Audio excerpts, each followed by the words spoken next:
A very warm welcome to the World of Lord Russell podcast talk show. And today's show is aptly named The Darting Monster is Jaws, which captures the life of one of the most colourful characters in darts. His flamboyant and fun style wins in many fans, and he certainly has the ability to go with his personality by being part of the elite that have held the PDC World No.1 spot. He claimed his first PDC major in 2004, winning the World Grand Prix. He followed this up with his ultimate triumph a year later, winning the 2005 World Matchplay. The epic final was concluded with one of the most iconic finishes in darts history, as he fired in a 170 checkout to lift the title in Blackpool. These days, he can be found on the exhibition circuit or as a pundit for Sky Sport. Yes, folks, it gives me great pleasure to welcome onto the show Colin Lloyd. Welcome to the show, Colin. Absolutely. Lord Russell Baker, how the devil are you? Thanks for having me on the show. I'm very well, Colin, as always. You know, every day is a sparky day, isn't it? There's always something happening in life, as I'm sure it is with you too. You know, so we're going to have a great show now talking about your career in darts. It's fantastic, isn't it, really? So we'll start off with Colin. You were a builder before you broke into the darts scene in 1999, making your TV debut at the 1999 PDC World Matchplay. And what a performance too, reaching the quarterfinals, losing to Peter Manley 16-8. What are your memories of your first major televised PDC event? It must have been a little nerve-wracking too, I'm sure. Huge, noisy PDC-style audience, and of course, the TV cameras and expectations. Well, you're exactly right, mate. I'd obviously been around in darts a long, long time. I'd been on big stages, county-wise. Obviously, I represented Essex for a number of years, and I got to travel the country with the county playing against the likes of Yorkshire, Lancashire, coming across big names in the world of darts. But the thing what you just said there, Russ, is TV debut. Absolutely. There's cameras. There's a huge crowd. There's expectations. But do you know what? The thing about it was if I didn't want to try and get as far as I did in the world of darts, I would have never turned up. Yes. But I still went there. Did I have any expectations? I knew at the time I was playing well. I knew I was playing well. It was just a matter of would it happen on the day? And on that big iconic stage, where the nerves could have got the better of me. I'm not going to lie, the first round match against Scott Cummins, I was a little bit jittery. I think I got through that game 10-8. Then I thought to myself, Joe, what? I haven't really got anything to lose here. And then I ended up playing who had fast become at that time then, of the 4, 5, 6 months of knowing him, I played Alan Warrener as it was then. Yes. In my second round game. And I absolutely dismantled him. I hit everything. And that was the game that said to me, Russell, that I can compete with the big boys and I can beat the big boys. And that mindset for me was how I came to have a very successful darting career. But it was all good fun. A learning curve against Peter Manley. You know, that old hound dog. He played a few tricks on me. But listen, that was all part and parcel of the learning process. And, of course it was, yes. You know, Peter not only got past me in that quarterfinal, which I was very, very happy with to get to the quarterfinals, but he also beat Phil Taylor in the semi-finals, but only got turned over by my then practice partner, Rod Harrington, in the final. So, yeah, it was great. It was a very, very pleasing TV debut. Absolutely, and that's good to hear. It really is. And Peter Manley, of course, we both know very well. We all love Peter Manley. His walk-on tune's fantastic as well, of course. You know, a bit of a character, isn't he? Wonderful, wonderful guy. But when did you discover that you had the ability to be a professional darts player at the top level in particular? And how did you get through the door into the PDC? You know, that's a tough journey, isn't it, sometimes? Well, like I said, I was playing in a couple of BDO events. British Open was only played at London, so it was just a case of jumping on a train, go to the British Open. My then partner was former ladies world No.1 Dieter Hedman at the time. I went to the Yorkshire Classic with Dieter. I went to, I think, the Scottish Open. Like I say, the British Open. and I didn't really seem to be getting anywhere, which was a shame, really. And truth be told, Russell, it was a case of I played county and I played Super League, I played little holiday camp tournaments, and I was actually having a break. I was actually going to be having a break. I played in the Essex Open. I lost the Essex Open final to Rod Harrington, funnily enough. And about 2 weeks later it was called the Eastbourne International Darts Open at the time. And it was an open event sponsored by it was called the WDC then. It wasn't PDC, it was WDC. And a good friend of mine, Steve Pegram, said to me, "You can't." I was just having a break, Russ. I didn't seem to be getting anywhere, playing well, didn't seem to be getting anywhere. And I said, "Listen, I think I need a little bit of time out. I've thrown darts." At the time then I was, 25, maybe coming on to 26. I've thrown darts since a 10-year-old kid, 3, 4, 5 nights a week. Anyway, I said this to a good friend of mine, Steve Pegram. Steve actually still works for the PDC in the background. He said, "Well, you can't yet." He goes, "I've entered you into the Eastbourne Open." Well, all right. I said, "Oh, Steve, I don't really want to. Anyway, Sunday morning, bundled into the car or whatever, went down to Eastbourne with Steve. And I was actually, Russell, 2-0 down in my very first match of the day. And I just stood there and I thought, right, listen, if I'm going to have a little break, I ain't going down 3-0. So just make a fight of it. All of a sudden, I got through that game 3-2. Then all of a sudden, I went on a roll of 3-0, 3-0, 3-0, 3-0, 3-0. And I thought, do you know what? And this is the thing about me, Russell, that I've learned about myself. One-off games, you can put me to the sword. Put me in a tournament, and I get involved in a tournament. And by that, I mean I get through a few rounds. Then I became dangerous because I settled. And I ended up playing John Part in the quarterfinals. I beat John Part. Semi-finals, Rod Harrington, who'd beaten me a week or two before in the Essex Open final. I beat Rod. And then I played my old mate Peter Manley in the final. Good old Peter. Yeah, and I ended up winning it. It was like 9:45 at night, 10 o'clock at night. I'd been there since 8:30 in the morning, and I just couldn't believe it. I just raised my arms aloft. I just thought, I cannot believe that I've actually won a ranked open. And it wasn't about the politics of a BDO event, a WDC stroke PDC event. I'd won a ranked event. I looked around that room and there was world-class players, not only from the PDC, but from the world of the BDO as well. And I was the last man standing.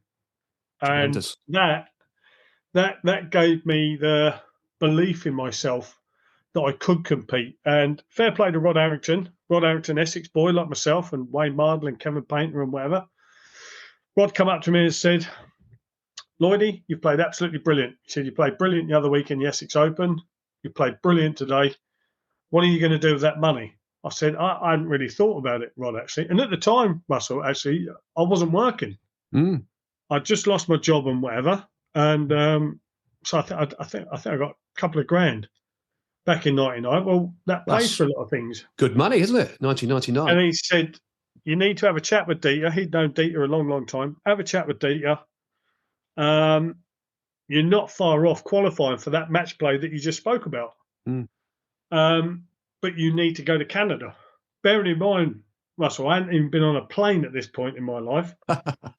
But that's another story. I went, basically, I invested the money. I went to Montreal, got to the semi-finals there. I went to Saskatoon, got to the quarterfinals there, come back, then went to Sweden, Scania Open quarterfinals. And I got a phone call from a guy called Dick Alex, who back in the day managed our late great friend Eric Bristow, MBE. Yeah, bless him, yes. He was the CEO at the time of the WDC. He said, "Colin, I'd like to cordially invite you. You've qualified for the World Matchplay. if you want to have a little think about it and whatever. I went, no, I'm coming. I'm coming. He goes, well, I know you still play BDO darts. And at the time then, Russell, there was lots of shenanigan things going on. None of my business. I just played darts. Exactly. I said, I will make the decision right here, right now. I said, I'm coming. I said, this is what I've dreamed about. And if I've qualified, and you say I've qualified, this is what I'm doing. Your And name's down. Yes, exactly. You're going to turn up yeah, and you're going to play darts. Quite right too, Colin. Quite right. And your World Championship debut came in 2000, but you lost in the first round to a chap called Shane Burgess. And after another first round loss at the 2001 World Championships, your breakthrough was in 2002 World Championships when you reached the semi-finals. And once again, losing to our dear friend Peter Manley 6-4. He keeps propping up in your life, Peter Manley, doesn't he? Even on the circuit today. You had beaten... do you know what? We had to have words, me and Peter, at one point. I mean, you had beaten Alex Roy, Alan Warriner again, of course, and Richie Burnett en route to the semi-finals that established you as one of the top players on the PDC circuit. It's a tremendous feat, isn't it, Colin? It's amazing. Yeah. Well, I thought it was.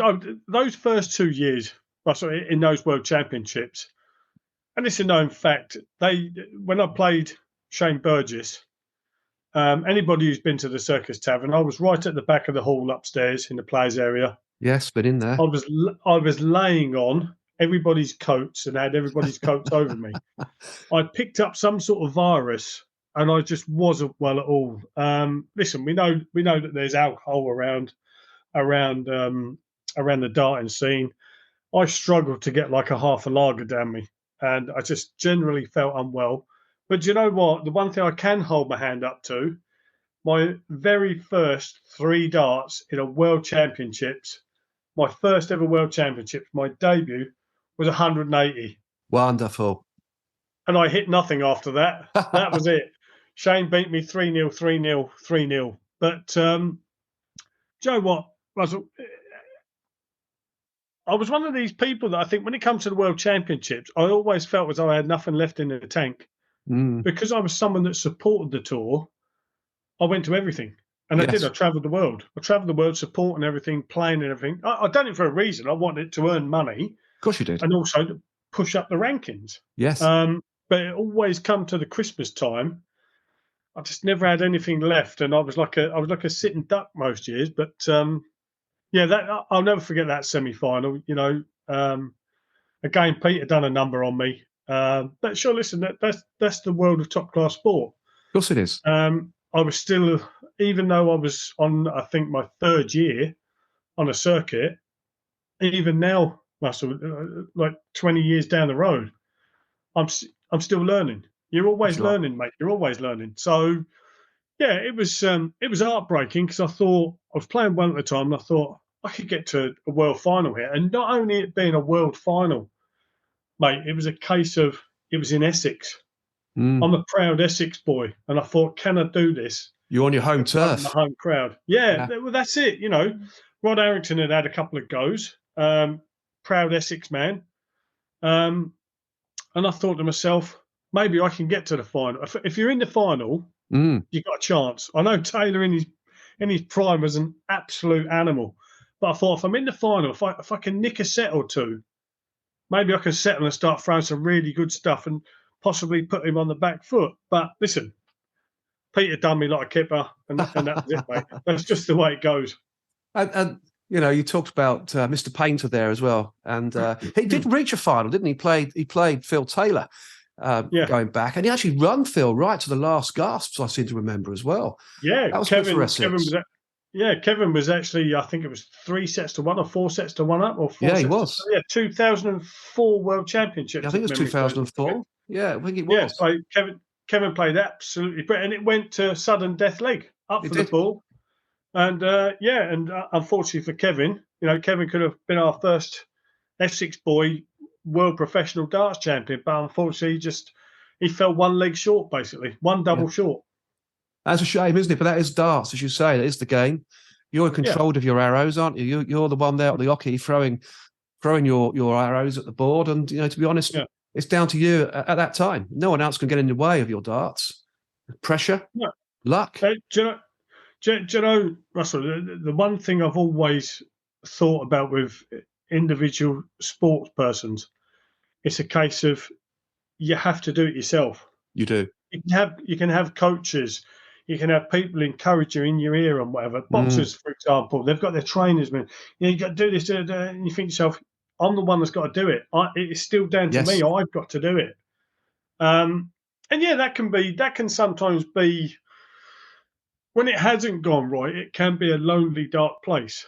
Yes, but you're in imagine. there and you think to yourself, right, I was one of these people that if ever you see me, not under pressure, but just to G myself up, if people look back on some footage, if ever they want to look at that footage of me, when you see a break happening and you see me walking off the stage, you'll always see both my hands, Russell, go behind me and pat myself on the backside, play a little tune on my back, top of my back, like lower back, top of my bum sort of thing. Yes. And all that was my come on. Stay focused, stay focused. Absolutely. That was what I'd done. I didn't shout and holler at myself and whatever. Although there were times, obviously, where on the stage you'd hit something, go on, like that. Yeah, of course you would. But then, just for me to stay focused, walk off of that break, little tune on your way out. Yeah. Fantastic. And yeah, that's what kept me in tune with things, really. That's brilliant. It's a good story. It's nice to know the antics of players. They all choose different ways to motivate themselves, don't they? And that was your way of motivation. And of course, your long-awaited first major title came in 2004, the World Grand Prix, where you beat Alan Warner in the final 7-3. I mean, how did that feel, Colin? Your first major title? That must be absolutely exhilarating. Well, just going before that, Russ, I'd gone to a tournament called the Primus Masters. I knew Phil Taylor wasn't going. Phil was like 7 points in front of me. Peter Manley was there, but Peter Manley got beat early. I was ranked number 3 in the world at the time. And I thought, when Peter went out, I thought, if I win this event, not only do I get sort of like €3,500, I get 8 ranking points. Yes, which is important. Whatever happens, in 2 weeks' time, I will get announced on TV as you're walking on, ladies and gentlemen, will you please welcome the current world #1? I will jump to the #1 in the world position. Anyway, I won it. So a couple of weeks later, we go over to Ireland. We've got a Players' Championship in the UK Regional the weekend before it starts. The Grand Prix always used to start on the Monday. So Saturday was an event, Sunday was an event. Anyway, the Saturday, I think I got to something like the last 16 quarterfinals. The Sunday, I ended up winning it. I think I beat Pie Man in the final, but I beat Taylor on the way as well. Forwarding on to the Monday, the start of the Grand Prix. I know this is a bit long-winded, but forward on to the Grand Prix. I've got Monday off. I don't come into the event till Tuesday. Phil Taylor, defending champion. It didn't open up the show, but I think he was like 3rd or 4th game on. Comes up against a certain guy called Andy Calaby from Cambridgeshire, who I knew extremely well. I knew Andy from the holiday camp days and whatever. Very, very good player. Russ, very good player. Phil was a little bit off par, but Andy was playing really well. Next thing you know, Phil Taylor's gone out. Who's installed as favourite for the event? Mr. Lloyd. Thank you very much. And what come with that then, Russ, was for me added pressure that I'd never had before. Of course all it is, yes. All of a sudden, I'm favourite to win a major. And at this point, I haven't even got to a major final in my life.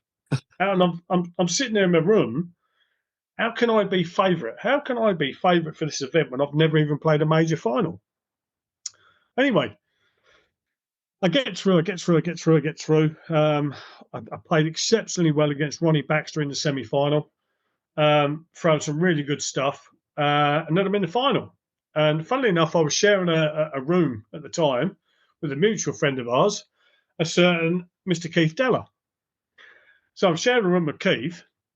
Keith, bless him, he's got all the experience in the world, been around a long, long time. Even back in 2004, he'd been around a long, long time. Oh, yes. As I come off, I'd done my interviews and everything. Keith was waiting for me, bless him. And he goes, what are you going to do now, mate? I said, well, I'm going to go up, get showered and changed. I'm going to come down and watch the other semi-final, sorry, between two good friends of mine, Alan Warriner, Steve Beaton. And he just basically looked at me, Russ, I'm not going to swear on the programme, but it was beep, beep, beep, beep, beep, beep, beep, beep, beep. Basically, he said, no, you're not. Why do you want to do that for? You're in your first major final. Why do you want to come down and spoil it all? You got to play another game tomorrow night. You haven't won it yet. He's right, of course. Yeah, of course he is. Yeah. So I thought, right, I'll listen to the voice and the head of knowledge. At the time, then Rod Harrington was managing me at the time. I'd already spoken to Rod. Rod had booked a flight for himself, and I was still with Dieter at the time.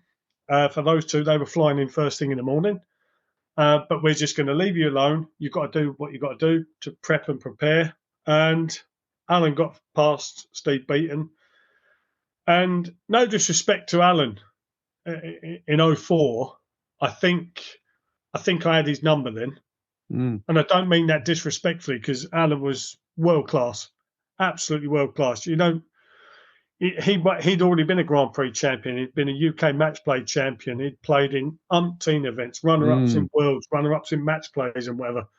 So certainly not being disrespectful, but I just thought, I've got the game to handle you on whatever you throw at me at that time of his career. And I remember at one point I think it was 2-0 up. And to go 3-0 up was a big shot to leave yourself a double at 2 legs all. And I just stroked in treble 20, double 15, and 150 checkout. And I remember leaving my arm out as well as I hit it. And I just thought to myself straight away, thought, that's really hurt you. That's really hurt you, because you're thinking you're going to get a set on the board, or darts to get a set on the board, and he didn't get them. Yeah. And I ended up coming out of that a 7-3 winner. And I think anybody that sees that, you just see me drop to my knees and my hands like that sort of thing, because I honestly just can't believe it. Just this I was still quite young then, I suppose, but this young lad that plied his trade from a little village called Oldham in the town of Colchester in Essex, has ended up becoming a major champion. And I just couldn't believe it. I thought to myself, whatever happens now, I can never be told that or have taken away from me that major title win, or that world number one, or that world number one status. So it was amazing. It was a great title. I wish I could go back to 2004. Yeah, I'm sure you do, actually, Colin. I'm sure you do. Yeah. But of course, you also reached the 2005 World Grand Prix final as a reigning, as reigning champion. But you came up against formidable Phil the Power Taylor yet again, who himself had won the event on 5 previous occasions since the World Grand Prix had started in 1998. And on this occasion, losing 7-1. What were your thoughts losing to Phil, in the final to Phil Taylor? He's a player, isn't he? Yeah. Well, we always say he's the governor. He's the GOAT, yes. I was disappointed. In one way, Russ, I was so pleased. As a defending champion, I'd got all the way back to the final again. But you see some people just look at it, well, he got hammered 7-1. I didn't get hammered. I played so well in that final. Close games. And it was just, I was just always a dart or two behind. Always a dart or two behind. And that's just a class of Phil Taylor. I'd already played Phil in the it was the debut year of the Premier League in 2005, and myself and Phil's world champion, I'm world number 1 and current Grand Prix champion. We competed in a final there, and I threw everything at him. He beat me 16-4, but it doesn't tell a story. No, all they see is me getting a hammer in. In that match, Russ, they talk about averages today. I think I lost that match 16-4 with 104, 105 average. Yeah. That's not too shabby. That would win you majors today.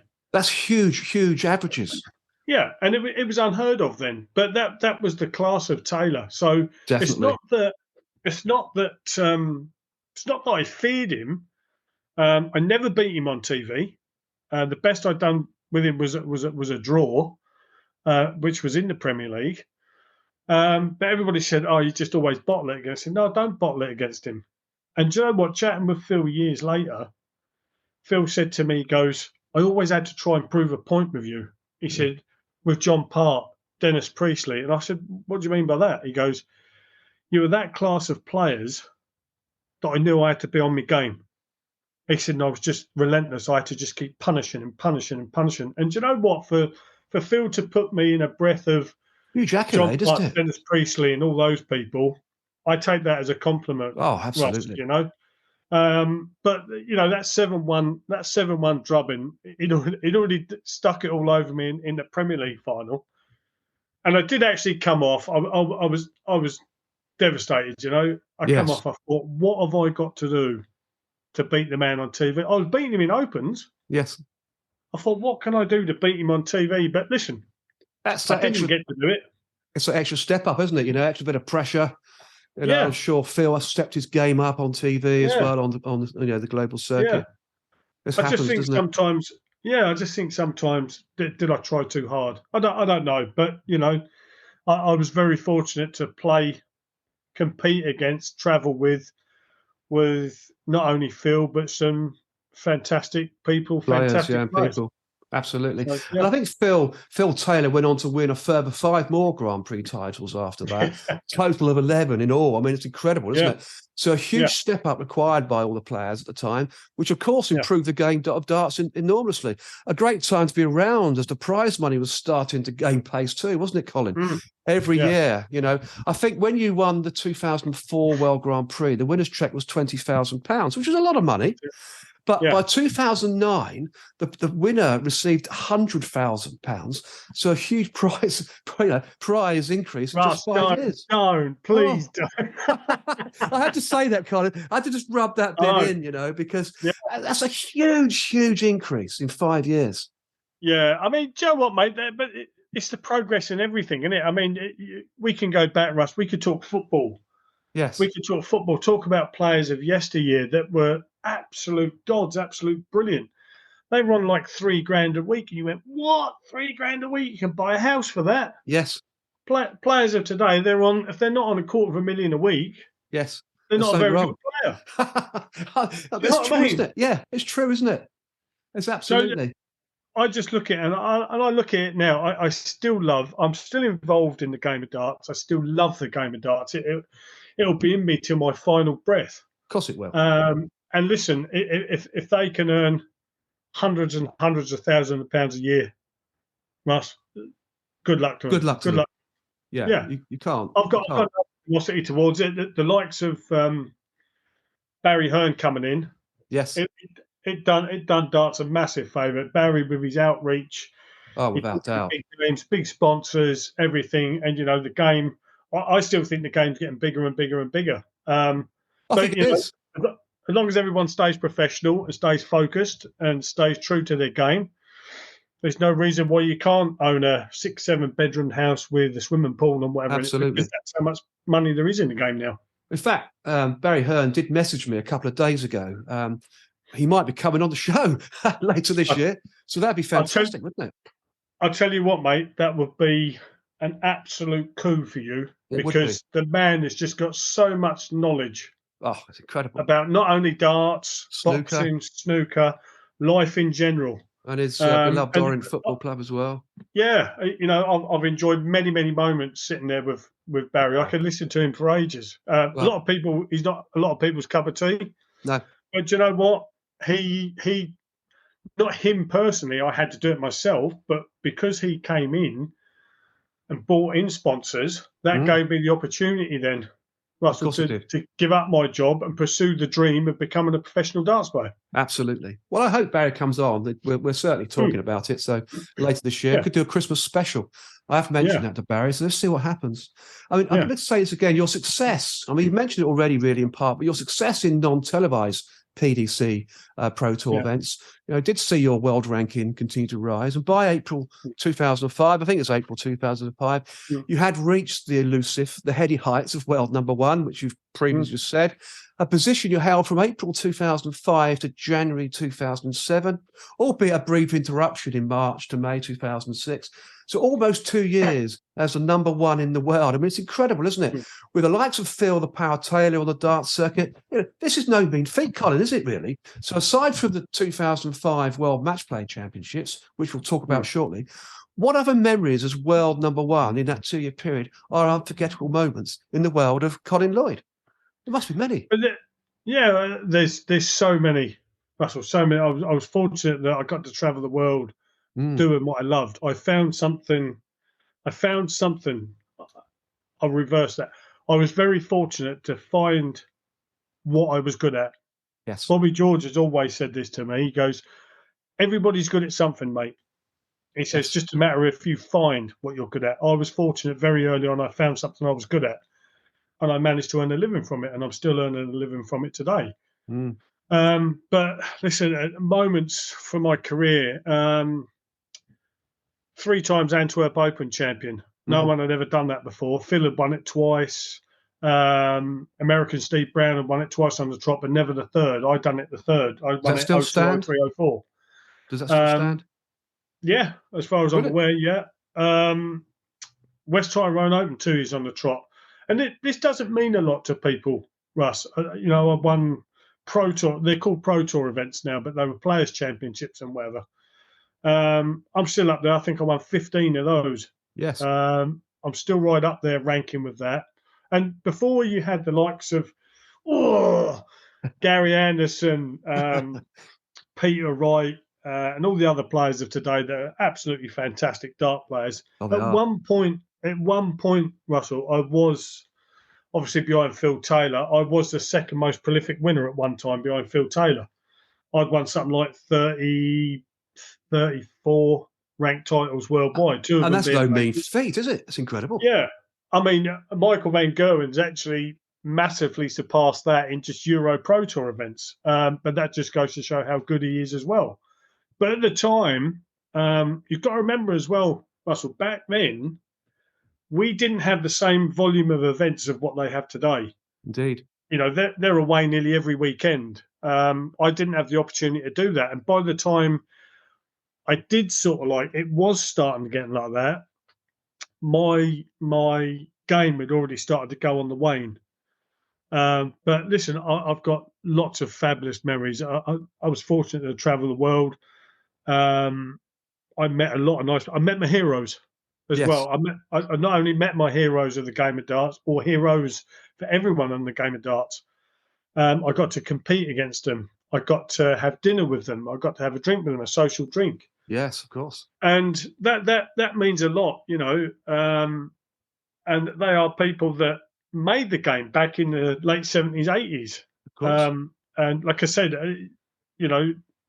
our beloved Eric, John Lowe, Cliff Lazarenko, Keith Deller, Bobby George, legends of the game, Dave Whitcomb.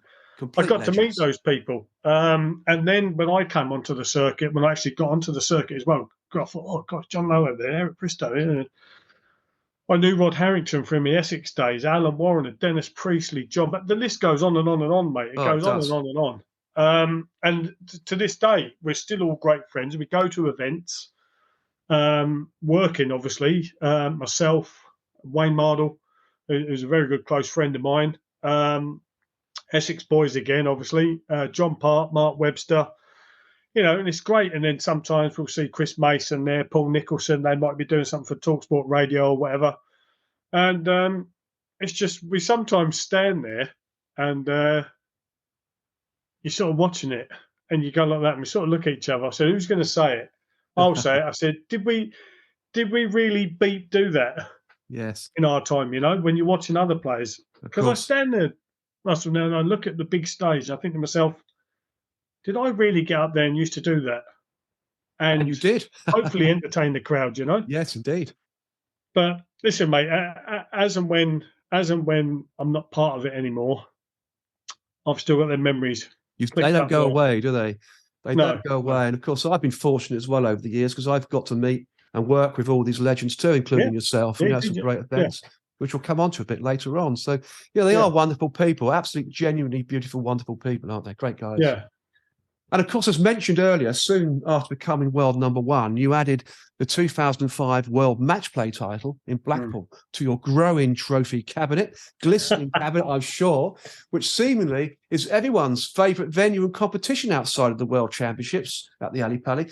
And you beat John Part in the final, hitting 15 180s. I mean, come on, that's massive. And ending the match on a maximum 170 checkout. I mean, what a performance, Colin.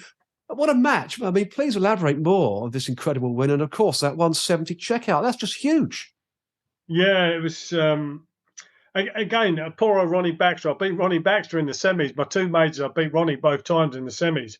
Yes. And total respect to Ronnie Baxter, because he was a class player. And I always knew that I had a hard game when I played Ronnie. But I got through that game. And John was still to play. John was playing Peter Manley. Funnily enough, Peter Manley name crops up again. The nemesis of Colin Lloyd. Yeah, well, he played Peter Manley in the semis, and I was a little bit more experienced on then. Someone said, "You're going to stay and watch?" I said, "No. Why do I want to stay and watch for?" I said, "Someone will tell me in the morning." Yes. And then I'll deal with it in the morning. Not there's anything to deal with. I was just focused on my own game. But obviously, John got through that.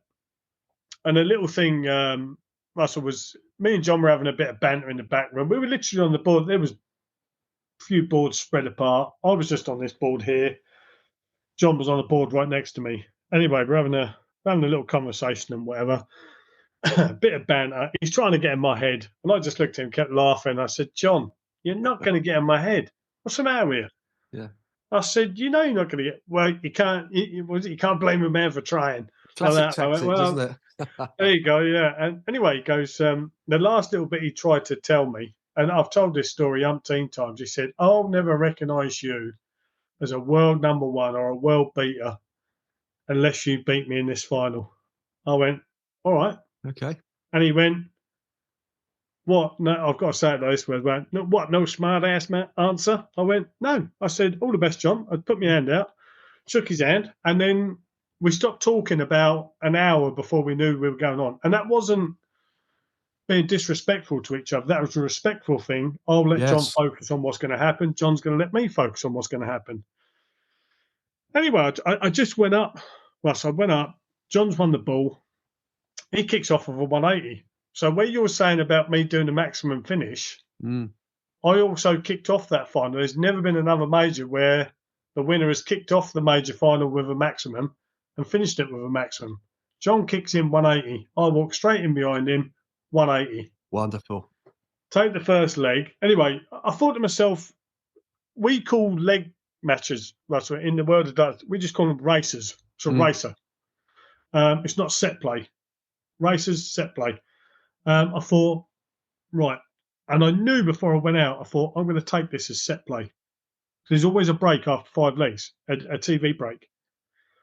And I thought, I'm going to take it as set play. Anyway, just get 3 2s going. 3-2, 3-2, 3-2, 3-2. So all of a sudden, at the break, that fourth break, I'm 12-8 up. And I thought to myself, right, I've got a 4-leg cushion. Another 3-2, I'm almost there. Yeah, yes. I won the next one, 4-1. All of a sudden, 16-9 up. That was the first and only time. Well, not the first only time. I've come back out after the break. I won the very next leg. So I'm now 17-9 up. And I'm thinking to myself, right, in about 10 minutes' time, I'm going to be crowned the Stan James World Matchplay champion. First time I let that thought come in my head. If you watch that final, Russ, you see me, all I do is just keep looking down. Never look up at John's throat. Just keep looking down, twiddling away with me stems and flights. Absolutely. Concentration. Totally focus. That was the first time I lost focus. Ooh. 17-10, 17-11, 17-12. And I'm thinking to myself, please don't say I've blown this, because it just seemed as though I wasn't thrown properly. Yes. Anyway, I stuck in a leg. And if you look at it, you see me where you said I hit the 15 180s. I was pounding the treble 20. I hit a plumb treble 20. And the next, he's going down, he's going down. Well, of course I was going to go down. Unless I'd hit a treble 20, I couldn't leave a finish. I wanted 306. So I've got a treble 20, and automatically I went straight away, straight down. Score 76 with these two darts. Treble 19, single 19. 136 leaves me a finish. I've got a chance. John hit a decent shot. I think John left himself something like 66. Up I stepped. I thought, I didn't know I was going to hit it. Of course I don't know I was going to hit it. It was the second one I hit that week, second or third one I hit that week. I just walked up. When I threw the first dart, it was plumb. It hit the board and it just kicked up a bit. Nice. And this is the gospel truth. People go, yeah. I knew at that point I was going to get a dart at the ball. I've been peppering the treble 20 that much. I thought all I've got to do is chuck this dart at that dart. It's going to hit a treble 20 unless it gets a really bad deflection. I'm getting the dart at the ball. And I went boom, boom, and I held the dart at the bullseye just that split second longer. I thought, just make sure your arm goes through. Arm went straight through, and it was in the bullseye. And listen, like I said to people, I could believe the fact that I'd beaten John. I'd beaten John on numerous occasions in opens and whatever. We didn't play each other on TV very often.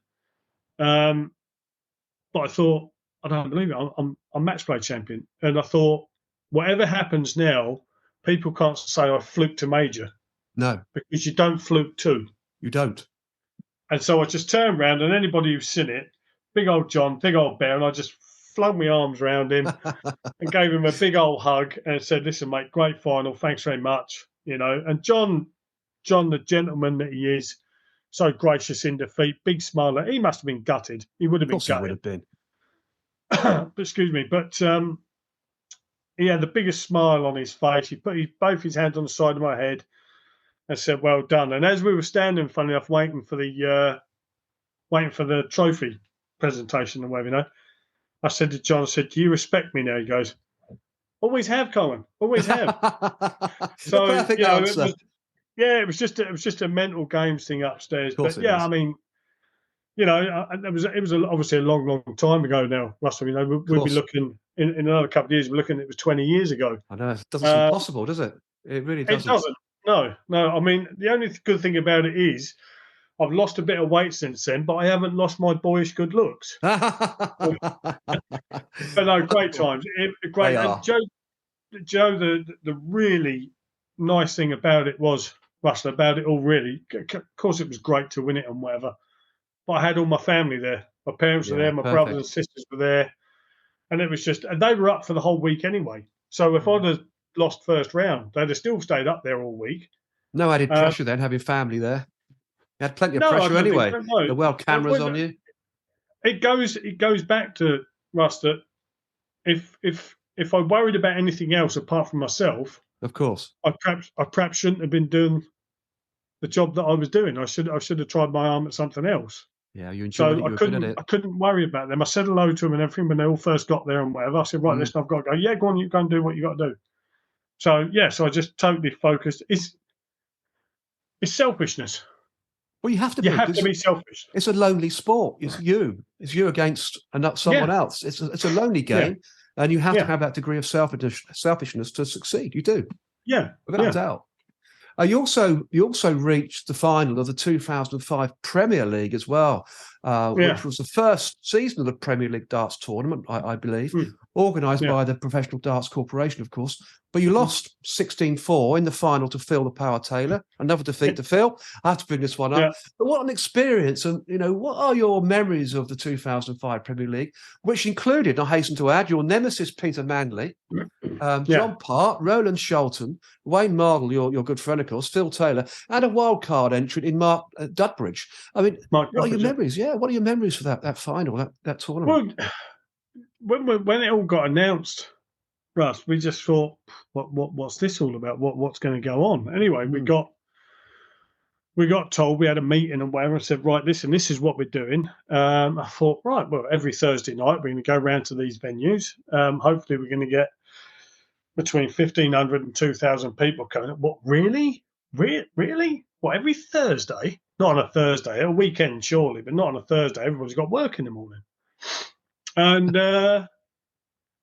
it just went from there. I mean, we went to, I think it was St George's Hall, I think it was in Blackburn, I want to say, for the first evening. And we just thought, this is mad. This is absolute madness. This is fantastic. And we all loved it. You know, it's just couldn't wait for the following week, couldn't wait for the following week, couldn't wait for the following week. You know, you had to go there with the attitude that, you know, you've got to stay focused. Of course. Because you're playing class players every week. And you wanted to make a point of putting that player to the sword, because this Thursday, Russ, you might play them first round in a Pro Tour or a Players Championship, UK Open, whatever it was, at the weekend. So you think to yourself, you don't want them to get, you don't want to get the psychology of they've got one over me because they've done me Thursday night. So it was a case of, right, well, let's just see how this pans out. Anyway, it was just fantastic, and then it all boiled down to semis and finals, and the semis and final was played over 2 nights back then. I got the better of Peter Manley. Yay! Yeah, the nemesis was beaten. Yeah, and then sorry, Peter, if you listen. And then Roland Sholton was playing Phil Taylor, and he was putting Phil to the sword. He was something like 9-4 up. Wow! And it was first to 13, I think it was, in the semis. And Roland, bless him, he never won another leg, and it got a bit scrappy. Anyway, someone said to me, "You must fancy your chances tomorrow night." I said, "Well, I know I'm playing well." And then with a dead stern face, I just turned around and said, "But Phil Taylor and Ezra have 2 bad days on the trot." And they went, "Right, okay."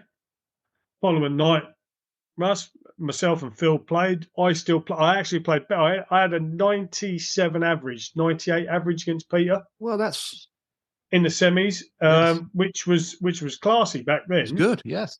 And like I say, I think I said it earlier, I think I ended up with about 103, 104 against Phil in the final. So I've upped my game even more the following night.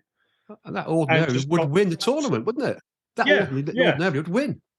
Yeah, but I just got absolutely pulverised. Phil just kept hitting me and hitting me and hitting me. He was hitting me with so many rights, I was begging for a left.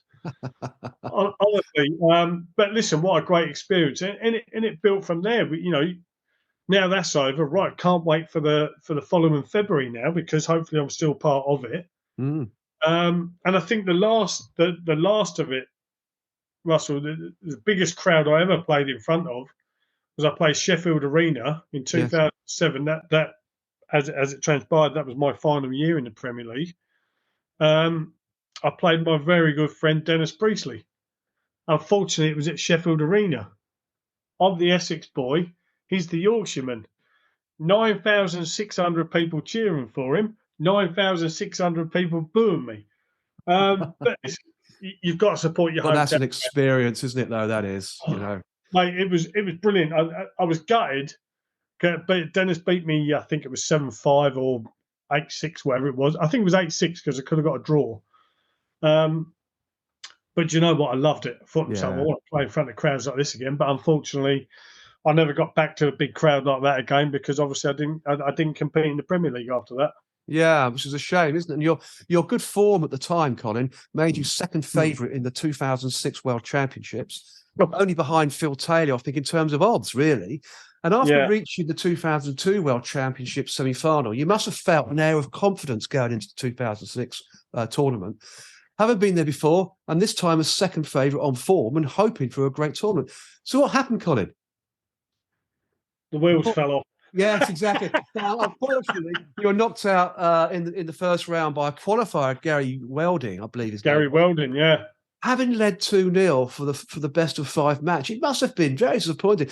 I mean, to go down 3-2, the wheels falling off. I mean, do you know what that was? How did you feel? Do you know what it was, Russ? It was a case of when I won the Grand Prix, I beat Gary Welding comfortably.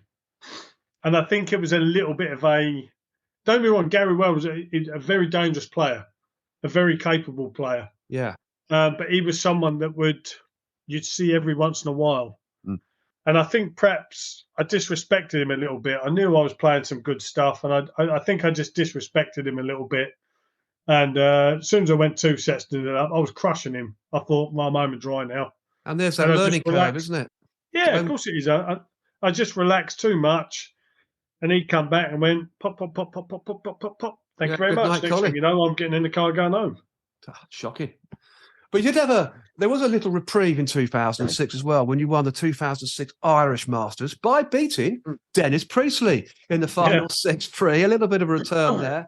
And of course, in doing so, you achieved a 9-darter too. So tell us more, Colin, about your changing fortunes here in the Irish Masters and also your first 9-darter in that tournament. Yeah. Do you know, I always enjoyed playing the Irish Masters. We always used to play it in Rosslare at the time at the Crosby Cedars Hotel. And it was just, I don't know, it was a good old Irish air. I used to love going over there. I used to enjoy myself over there. And Joe, Russ, I think it is with the Irish. They don't just support a champion; they support someone for having a go. Yes, they do. And Joe, I've always liked that about them. You know, they're always polite and courteous. You know, they'll always turn around and say, "Oh, George, if you're up there now, man, if you're up there now," I said, "Ah, sure, but listen, you bought great entertainment in the darts for me. You did anyway." I said, "Well, that's very kind of you to say so." You know, so going to the Irish Masters, the previous years I'd never not got to the quarterfinals. So I'd always got to the quarters. Yes. For the last 2 or 3 years of it being played. And I think it was either a year or two later or a year or two previous, I'd lost in the final to Peter Manley. Aha, here he is again. Hello, Peter. Yeah. But again, there was just something about that stage and something about the Rosslare air. I used to just relax and enjoy myself, and I played exceptionally well. And anyway, I ended up playing with good pal Dennis in the final. We were having a bit of a humdinger. Anyway, I won 6-3, but to go 5-3 up, this is what a lot of people don't know. I'd gone 180, 180, 60, but for some reason I switched to the 45. Missed it, set it up, went out. So 10-darter. The very next leg, I didn't know I was going to win it with that leg. I didn't know. 180, 180, 60, and I thought I'm not going 15s. Treble 19, double 12. Wonderful. And that's how it come about. It was surreal, really, and dancing on your feet at the oche, really, weren't you? To be honest, it's just no set plan. And that's one of my nice big titles that I won the Irish Masters. That was wonderful. That was not only all us PDC boys over there. You had the cream of the Irish players there as well, and you know you've had some great players come out of Ireland over the years.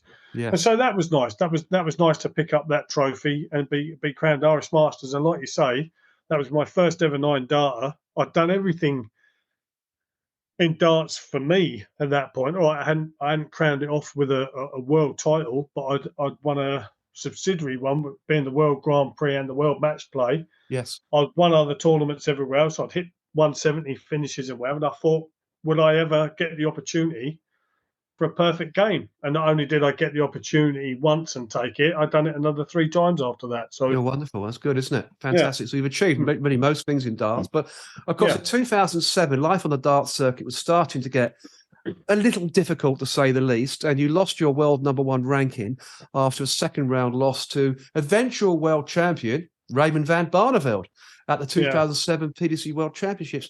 Colin, again here, you led 3-0 in sets in this match. Yeah. And the match was seemingly in the bag, but sadly found with 4 match darts and eventually lost 3-4. I mean, what was going on? I know you said earlier on the wheels had come off, but what was going on, Colin? The wheels off, literally, big time. Well, I wouldn't say wheels off. I was playing lovely. I don't think Raymond expect me to play like that. I think he probably thought my better days had gone. And there was every once in a while, that's like I could string something together. And in being 3-0 up, I was a deserved 3-0 up. And his head was gone. His head was absolutely gone all over the place. All of a sudden, he picked up a few shots, took out some fantastic darts, but like I said to people before, I said, what you've got to remember is, I said, is when you're saying I had 4 match darts, I had one dart, it was a 145 checkout. I had a one Yes. dart at tops. I had a dart at bull for another 100 odd checkout. I had another dart at a double that clattered the wire for another big checkout, 3 dart finish. And that's what they were. When you're trying to get over the line, Russ, it's so much more difficult Yes. than someone who's just their head's gone and think, well, I'm out. Yes. And all of a sudden they just start throwing, and all of a sudden everything starts going in. And for me, that's what happened with Raymond. Raymond just started throwing. I thought he'd done his thing that he's done before over the years. He drops his head, drops his shoulders, thinking, oh, well, and all of a sudden I'm the one packing my bags and I'm the one going home because I couldn't get over the finish Yeah. line. And that's all on me. It is. It goes back full circle again. It's all on me. But my level of play in that match didn't drop as much as what people thought it did. I still had sort of like 98, 99 average at the end of that match. Mm, And back in 2007, that was a good average. definitely. So and my only comforting thing from that was that he actually went on to lift the crown. He did. But Yes. my only uncomfortable thing about it was that I was one of his victims. And a victim you were too. But darts were going a bit raw for you, really, weren't they? You weren't on the top of your game Very at the time. You were, and but you did go on to win further darts titles throughout this period, losing a period of losing world ranking points with the 2008 Windy City Open, the 2009 Atlantic Players Championships, and of course the 2010 Canadian Masters Players Championships. So some nice silverware was still going into your, bustling trophy cabinet. Let's be honest. I mean, they were great tournaments too, weren't they, Colin? Oh, they were still tough tournaments. You still had all the big boys there. Of course you did. But yeah, I just seemed to. But at the time, Russell, the big money then, because it became a money ranking list, the big money's on TV. You're still earning decent money away from the TV, exceptionally good money.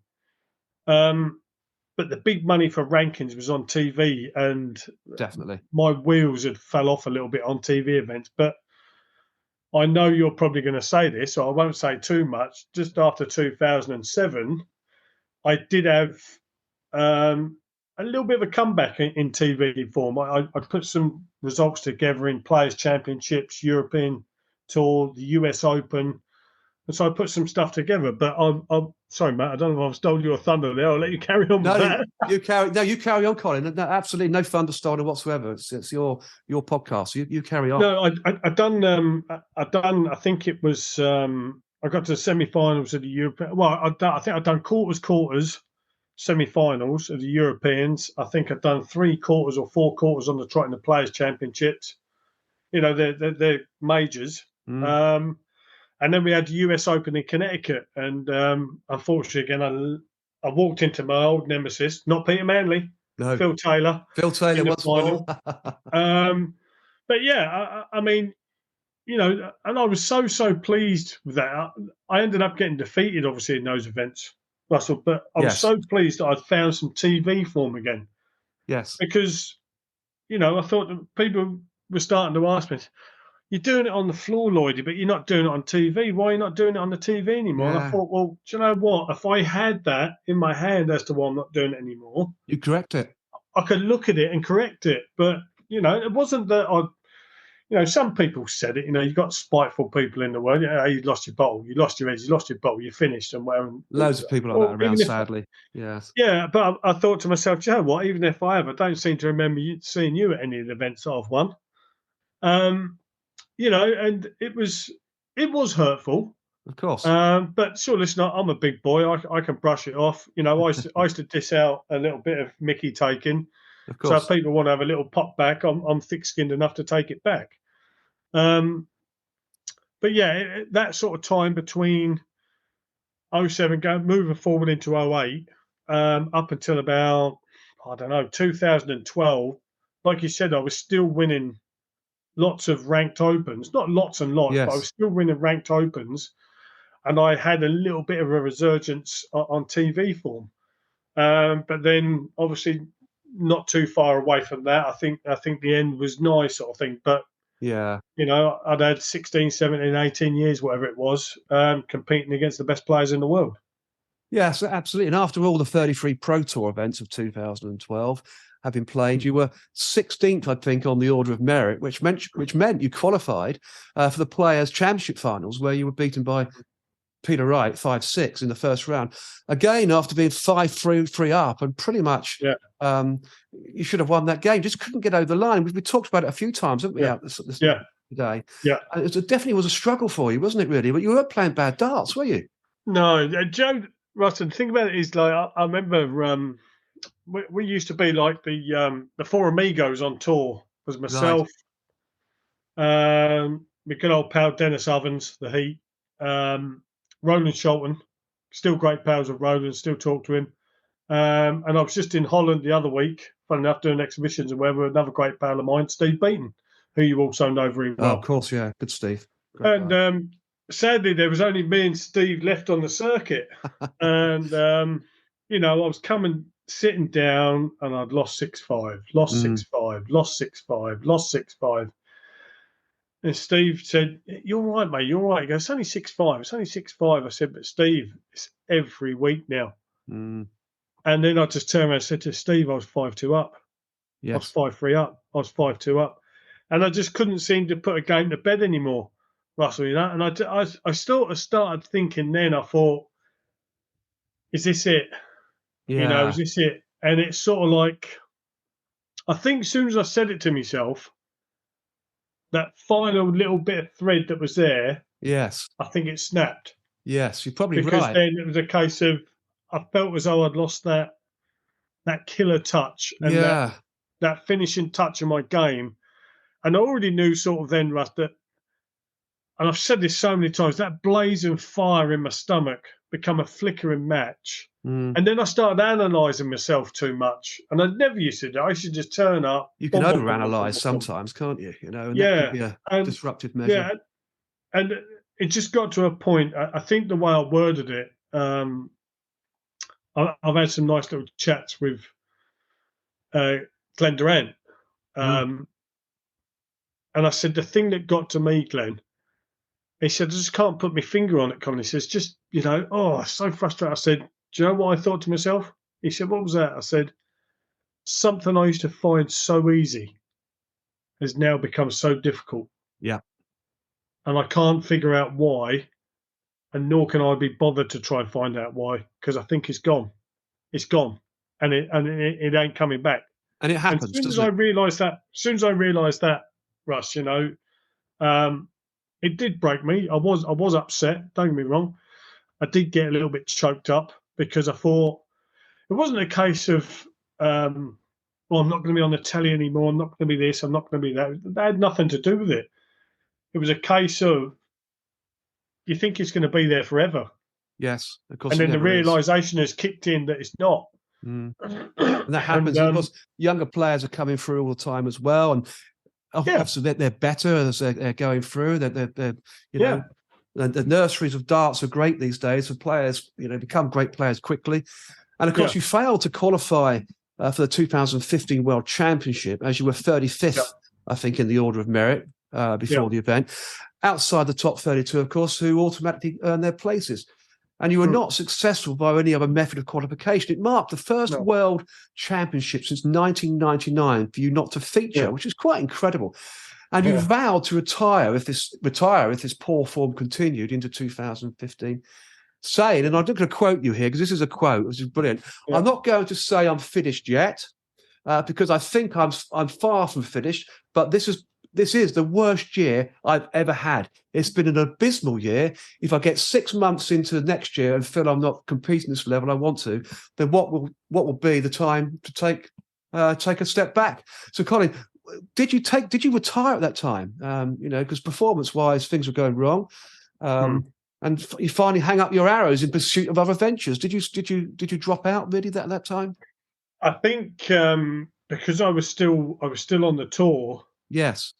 I'm not sure if I got to the end of 2016, but it got to a point as well where I missed a few events missed a few events, and that was a confidence thing. I just thought it's just not there anymore, Yeah. and I'm not sure if I lasted the 6 months or not. And you've got a London gangster called Dave Courtney who's got a book called "Stop the Ride, I Want to Get Off," Yes. and that's exactly what I've done. I said, "Stop the ride, I want to get off." Yes. I wasn't going to become Russ. I think I said that at the time as well. I said, I know the game has to stay fresh. I know you get younger players coming through, and I'm Of not going to course. become cannon fodder for them. No. I'm not going to become cannon fodder for them. They've got to learn their own ways in life. It's for me, Russ, and like I say, it's not a disrespectful thing. For them, they can go. They could walk away and go, "Well, I beat Colin Lloyd today." Yeah, you They don't got want that hammered. going on. No, but they got hammered 6-0 in the very next game. Yes. What's the point of going off blowing your trumpet that you've beaten me when I'm finished? I'm Yeah, done. exactly. There's no I'm point not at even all. a proper dart player anymore. And, so I just thought to myself, nah, That's it. that's it.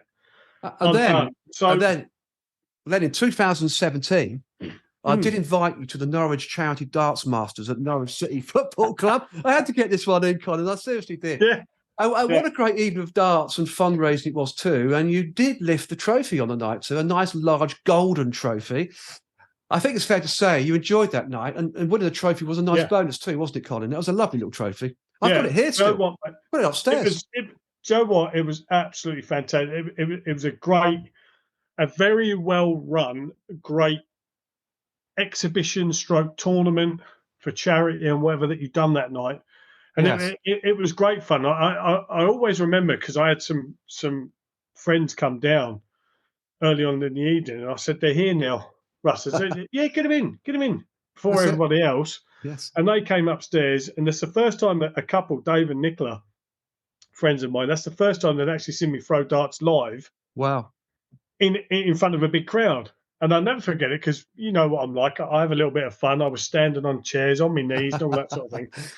And I remember playing one guy, and I stood on the chair. I should just stand there a little bit, mate. And I'll never forget, I won 140. I went treble 20, and I stood on the chair. I went treble 20, but I stood on the chair and lent him. I said, "You having a nice evening?" He went, "Yeah." I went, "Hang on 2 seconds." I went, "Double top." I went, "It's not going to get any better than this, you know." And he goes, "Oh, yeah, go on." I went double top again. I took out 140, treble 20, tops, and the two tops were standing on a chair.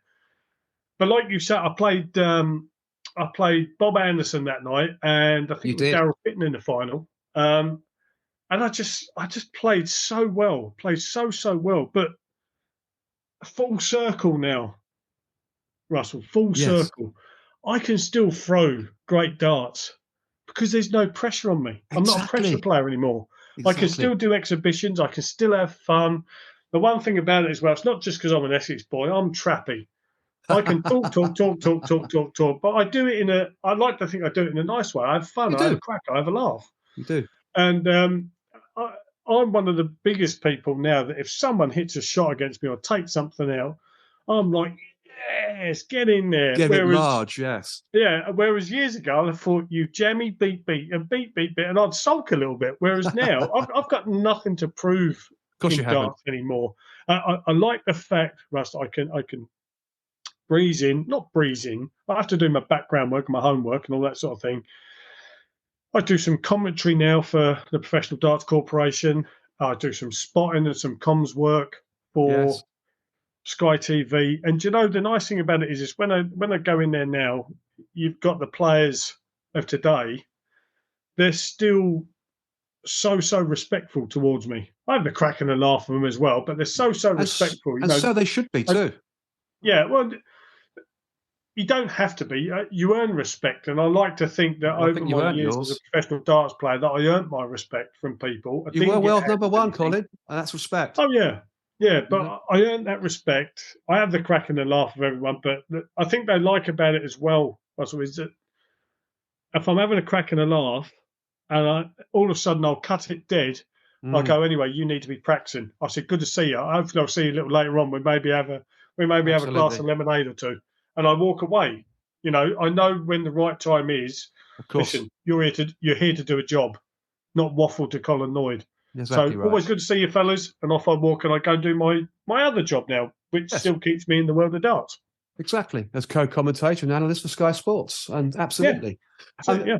I mean, you enjoyed that event at Norwich City Football Club, the Norwich Charity Darts Masters, and of course, Brilliant. did play in some other darts events I organised and promoted too. Yep. Some huge nights that included Norwich Matchplay Darts Championships in 2016. That was huge. Yep. The old Anglian Studios. That's right. The Norwich Darts Masters in 2016, the World Legends Matchplay Darts Championships in 2018 too, all at Epic TV studios in Norwich. Massive crowds, very successful, enjoyable events. And, and of course, a pleasure to have you as part of these shows too, Colin.